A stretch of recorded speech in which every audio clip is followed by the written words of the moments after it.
Islam. Islam ini sah atau kada? Syaratnya ada 4 perkara. Syarat Islam itu sah. Munnya sambayang bangun inya sah diterima. Bila kada sah batal, kada terima. Syarat sahnya Islam itu 4 perkara. Pertama, sabar akan hukum Allah Ta'ala. Kata Allah, melaksanakan sholat 5 waktu wajibkan bagi seluruh manusia. Sabarnya apabila sampai wayahnya, sabar berwudu, ia sembahyang, ini sabar melaksanakan ketaatan.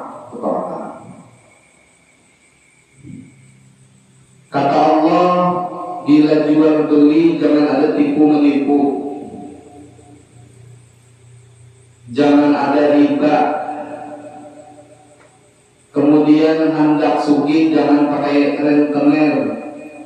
Sabarnya menerima yang dilarang Allah.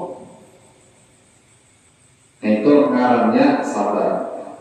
Mafhumnya amun kada sabar batal Islamnya.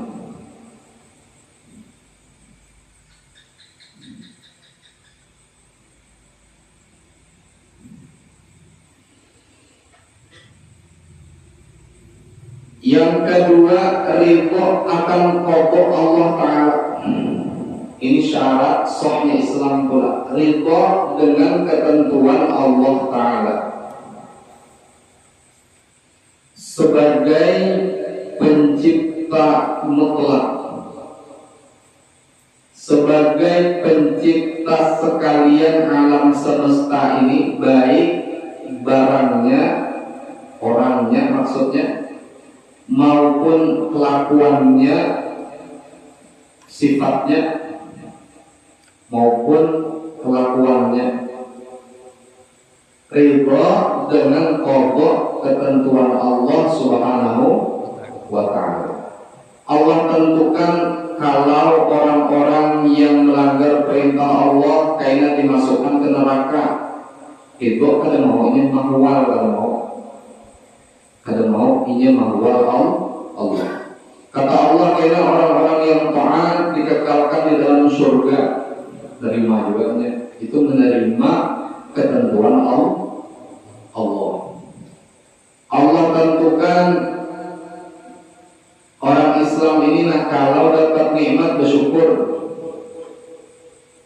kalau dapat ujian bersabar, menerima doanya dengan ketentuan itu. Kalau sampai waktu subuh, ya kan, terbit fajar shadiq, Allah wajibkan mengerjakan 2 rakaat sholat subuh. Menerima doanya itu namanya menerima qadanya Allah Subhanahu wa Ta'ala. Dibagi banyak syukur, dibagi sedikit sabar. Dibagi banyak sabar, dibagi sedikit syukur. Ya itu kan, mencari syukur, sabar. Nah itu ngarannya ridha akan qada Allah Ta'ala. Yang ketiga, yakin. Apabila kata Allah, innallaha yarzuqu man yasha. Innallaha sesungguhnya Allah yarzuqu, yaitu memberi rezeki oleh Allah, man akan orang yasha yang menghendaki oleh Allah. Jadi membagi rezeki itu Allah. Yakinnya yang bagi rezeki Allah. Amannya pedagang benar. Yang bagi rezeki Allah, yakinnya yang bagi rezeki Allah, bukan pembeli kada. Bukan pembeli yang bagi rezeki. Yang bagi rezeki Allah. Kada sanggup inya melayani pembeli, meninggalkan sholat kada sanggup. Inya yakin yang membagi rezeki Allah, bukan nior, bukan pinang, bukan gawian. Makanya kada sanggup mengabaikan perintah Allah, karena yang bagi rezekinya Allah itu kan perantara aja, itu asbabnya aja. Itu rezeki. Yakin dengan urusan itu benar. Yakin kalau kita beramal duduk seperti ini di majelis ilmu seperti ini, yakin dibalas oleh Allah tuh yakin kita. Kita beribadah sedikit Allah balas banyak, itu yakin kita.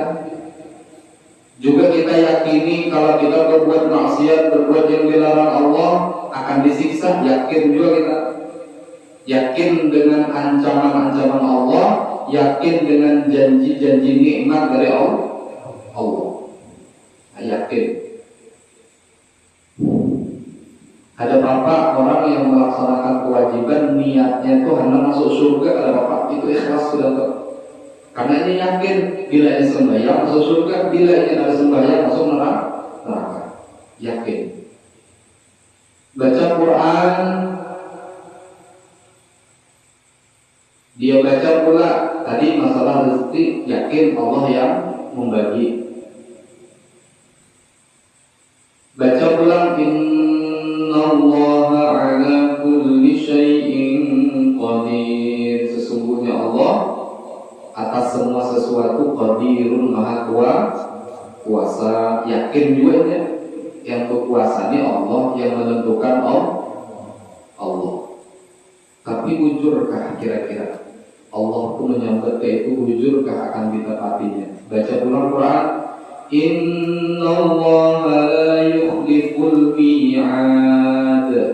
Sesungguhnya Allah tidak akan menyelisihi janji. Allah bersuara bersuara. Puja Allah, disiksa depan Allah.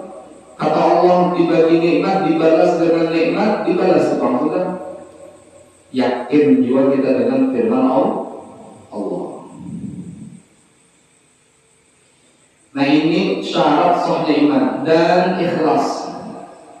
Ikhlas itu lillahi ta'ala, itu ikhlas. Contoh ikhlas yang gampang, sedekah. Sedekah itu yang paling afdal, barang yang paling dicintai. Ya, sedekah itu yang paling afdal, barang yang paling dicintai. Bukan apa-apa pahalanya. Kita berisi harta umpamanya duit 100.000 lawan 10.000, yang mana yang paling kita cintai? 10.000 berapa? 100.000. Maka sedekah yang paling afdal itu yang 100.000. Ya, sedekah yang paling afdal itu yang 100.000. Berat gak? Berat. Ganjarannya di surga. Amun inya ganjarannya apa ngarannya, ganjarannya ikat rambut ya. Ini ganjarannya surga, berat. Tapi ketika dia sedekah dengan hartanya yang paling dicintai, lillahi ta'ala, ini aku sedekah mudah-mudahan jadi bekal aku di akhirat. Yakin kalanya itu ikhlas. Itu ngarannya ikhlas. Jangan salah kita definisi ngapa aja kada hendak banyak bersedekah anu di hati kada ikhlas. Ngapa kada mau sembahyang berjamaah kada ikhlas. Ngapa kada mau anu kada ikhlas. Masih berat di hati dia. Hendak sedekah banyak. Masalah berat kada berat, makin ganal pahalanya. Masalah ikhlas itu tergantung tujuannya, memurnikan tujuan hanya kepada Allah Subhanahu wa ta'ala. Ada ke orang, kada ada ke orang, tetap baik yang dipandang hanya Allah. Kenapa tuh maka sembahyang? Karena Allah nyuruh. Kenapa maka sembahyang berjamaah? Karena Rasulullah menekankan sholat berjamaah. Allah suka dengan orang sholat berjamaah. Ada ke orang, ada ke orang sama. Kenapa bersedekah banyak?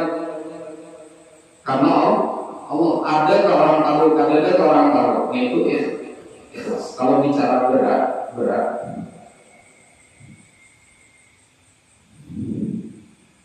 Mudah-mudahan kita dijaga Allah daripada nangka kayu, daripada menjaga diri kita. Mudah-mudahan kita diberi Allah taufik menjaga diri kita, terutama dijagakan Allah Subhanahu wa ta'ala. Setahun lebih yang lalu kurang lebih ada orang datang nawari bantuan 1 miliar ke pondok. Cuma apa syaratnya? Syaratnya aku minta 100 ya. Aku minta 100 juta. 900 guru kesalahan nambah kan apa? 100 aku. 3 hari aku pikir menolak mengirim. 3 hari aku pikir. Ini riswah. Sokok menyokok. Aku nyokoknya 100 juta, ini juluki aku 1 ya. Riswah. Betakon aku ke guru-guru ada di sini. Kabayang-bayang lawan keguruan jangan. Akhirnya ada WA, Pak, ada jadi kami ada terima cari aja pondok lain yang akun di Solo. Itu aku seminggu ada kalau guring untuk menolak itu. Pikir kalau seandainya dapat 900 juta, ya kan? Seminggu kalau guring, tapi pikir ya nyasal ada juga. Ya, jujur nyasal juga. Tapi alhamdulillah kita dijaga Allah. Alhamdulillah kita mengisi guru jaga kita juga. Ya intinya itu kan kita menghindari hak yang haram. Padahal kamu di fikihnya mana? Berilah-berilahnya mana aja supaya menghalalkan. Tapi apakah itu dasar dari kita beragama Islam? Apa mungkin kepikiran mana sih? Apa kamu dapat? Tapi alhamdulillah itu ada kenikmatan tersendiri. Maka ketika kita melaksanakan ketaatan kepada Allah, ketika kita menjaga mata kita dari yang haram, itu ada nikmat yang besar akan Allah titipkan pada mata kita. Ketika kita menjaga sholat 5 waktu, maka Allah akan titipkan kebahagiaan yang tidak dirasakan oleh orang lain di dalam kita melaksanakan kewajiban Allah. Membentengi diri kita daripada yang haram, menjaga hati kita daripada merendahkan orang lain, daripada suudzon kepada orang lain. Akan Allah kasih nikmat yang tidak dirasakan oleh orang lain.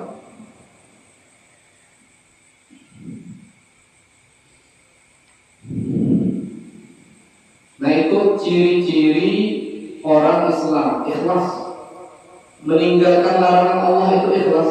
Kenapa garang? Kadang mau minum khamar. Kenapa garang-garang mau berjudi? Kenapa garang-garang mau melakukan yang haram? Kenapa?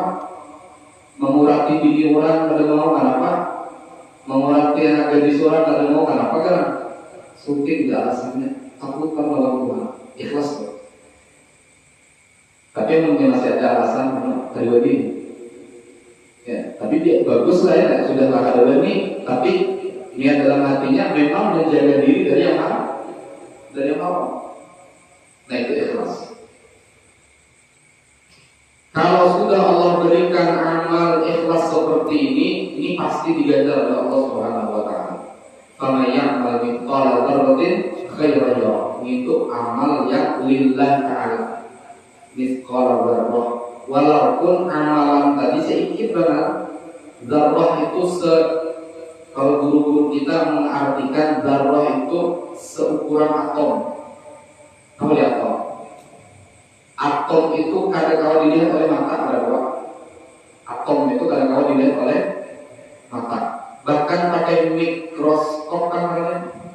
Mikroskop paling canggih zaman ini kadang-kadang melihat atom. Bahkan peneliti mengatakan mungkin miliaran tahun lagi kadang bakal melihat atom. Saking halusnya atomnya. Saking halusnya amal baik itu akan dibalas oleh Allah Subhanahu wa ta'ala. Kenapa amal baiknya umpamanya ada sampah di masjid dipungut?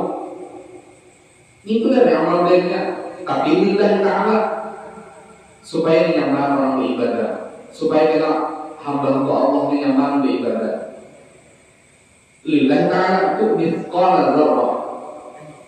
Ada yang paling halus lagi apa? Yang paling halus lagi ada batu di jalan ditanda ke pinggir supaya jangan orang Arabah berbunda. Nah, itu di sekolah baru. Itu ganal ibadah seperti itu di sisi Allah. Kita cuma yang menilai itu sedikit. Barangkali dengan yang mithqala dzarrah itu yang menyebabkan rahmat Allah, yang menjadi penyebab kita masuk ke dalam surga. Imam Ghazali rahimahullah ta'ala. Imam Ghazali itu ketika wafat dimimpi oleh seorang aulia Allah. Aulia Allah bermimpi, wahai Imam, nyamankah di dalam kuburnya? Jadi Imam Ghazali nyaman, semua nikmat dapat. Apa ceritanya kenapa engkau bisa mendapatkan kenikmatan sebegitu hebat di dalam alam kubur? Apakah karena karanganmu banyak? Ada Imam Ghazali. Apakah karena ibadahmu banyak? Ada juga. Apakah karena murid-muridmu banyak? Ada juga. Lalu kenapa?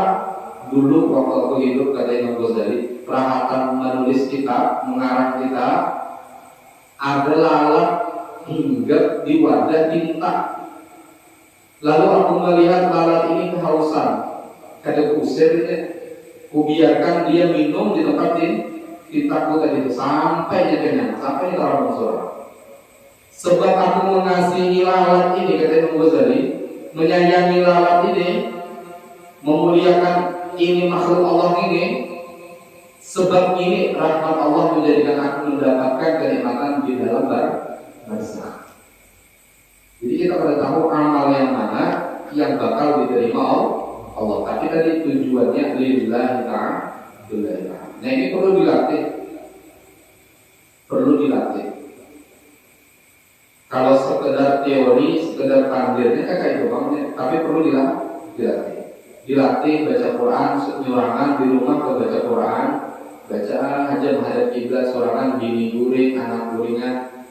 Intinya beribadah sorangan, apalagi bangun tengah malam sorangan, bangun ampar sejadah, usolli sunnat tahajjudi lillahi ta'ala.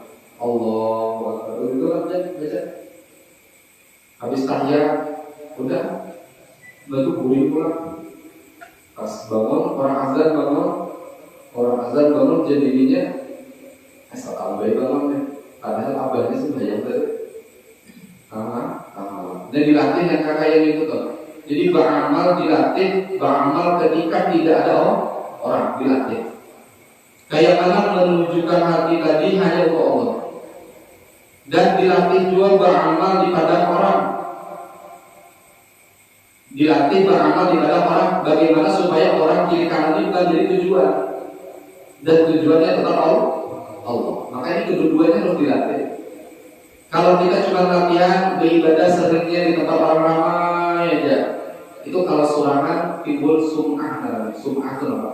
Sum'ah itu suka disebut-sebut orang, ujub, merasa heran dengan diri sendiri.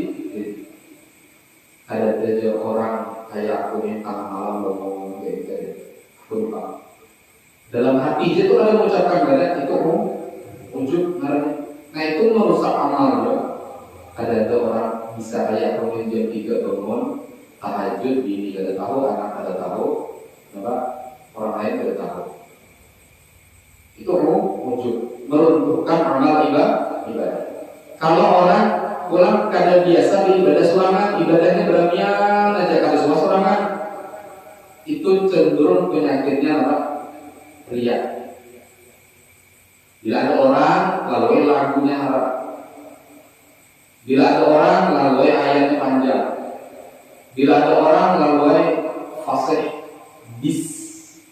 Bismillahirrahmanirrahim. Musuhnya Bismillahirrahmanirrahim. Amin. Itu penyakit kalau ada dilatih ibadah yang kedua ini. Dia cuma melatih ibadah yang sorangan aja. Enak pas kata orang, pas sebanyak, pas ibadah di wadah rame, pas mengajarkan, pas belajar kan wadah rame. Itu cenderung hatinya tadi nama riya.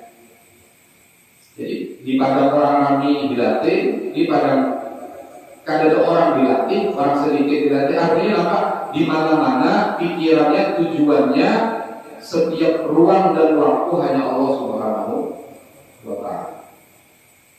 Nah itu ikhlas. Ini tanda ketiga, syarat sah Islam yang ketiga. Yang keempat, syarat sahnya Islam ialah mengikut firman Allah Ta'ala dan menjauhi larangannya. Ya contoh kata Allah, wa aqimus shalah, berarti wa atuz zakah, berarti ya kan? Kutiba alaikumus shiyam, berarti namakan disuruh Tuhan, berarti namakan dilarang. Allah melarang judi, tinggalkan. Allah melarang khamar, tinggalkan. Allah melarang mengurang, tinggalkan. Baik yang bujang maupun yang bujangan, ya. Ini ada yang bujangan tapi merasa bujang, ya.